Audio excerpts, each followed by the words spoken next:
Il y a eu de violentes émeutes à Tizi Ouzou, mais également dans plusieurs villages de Grande et Petite Kabylie. La presse officielle algérienne dénonce les provocations des exaltés qui ont voulu brûler le commissariat national du parti unique et plusieurs bâtiments publics. El Moudjahid, le journal, parle d'un complot politique mené par des organisations implantées en France où elles trouvent bon accueil et une certaine assistance, dit le journal.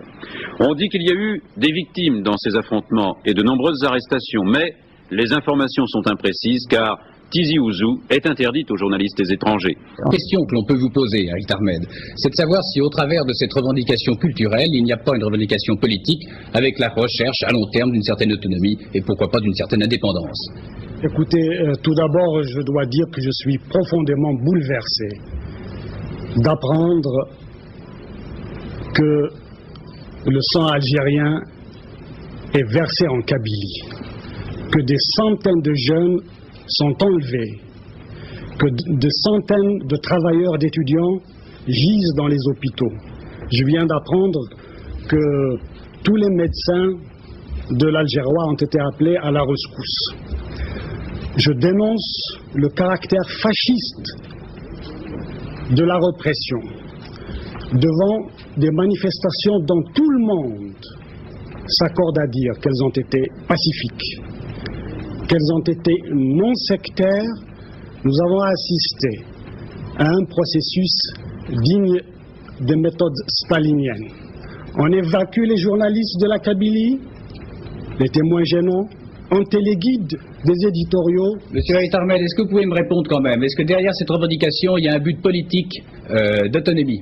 Il est certain que la revendication culturelle en Kabylie s'inscrit dans l'ensemble des revendications sociales, politiques et culturelles de l'Algérie. Il n'y a jamais eu de revendication spécifique à la Kabylie. Si nous avons dénoncé le jacobinisme, la surbureaucratisation, c'est parce que nous considérions que le droit à l'autodétermination ne peut se réaliser sans une décentralisation, sans la possibilité pour les populations concernées d'édifier elles-mêmes les institutions culturelles, politiques et économiques de leur pays. Donc des revendications sociales uniquement, sociales et politiques, mais vous ne souhaitez pas un jour avoir plus d'autonomie, avoir, disons, un parlement kabyle? Vous savez, cela fait plus de 2 ans que nous faisons un travail de conscientisation en Algérie, où précisément, face à un univers de mythes, de slogans, je dirais, de tartufferie, qui a récupéré tous nos mots d'ordre et tous les mots d'ordre socialistes et révolutionnaires, nous avons opposé les mots d'ordre d'autonomie personnelle, c'est-à-dire autonomie individuelle, droit de sûreté, dignité, respect de la personne humaine, autonomie locale, ce qui veut dire que le développement, nous le concevons à partir de la base, autonomie régionale.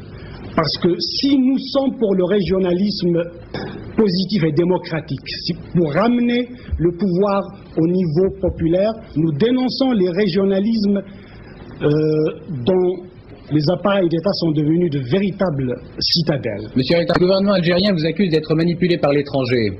Écoutez, ces sortes d'accusations, n'est-ce pas, elles sont banalisées par Pol Pot, par Amin Dada, par Pinochet, et je dirais par Babrak, et qu'elles font partie de la pathologie du sous-développement politique. Comment Le problème est là, comment nier l'existence d'une population berbère? On l'a évacuée de la charte de droit divin, la charte dite nationale, n'est-ce pas?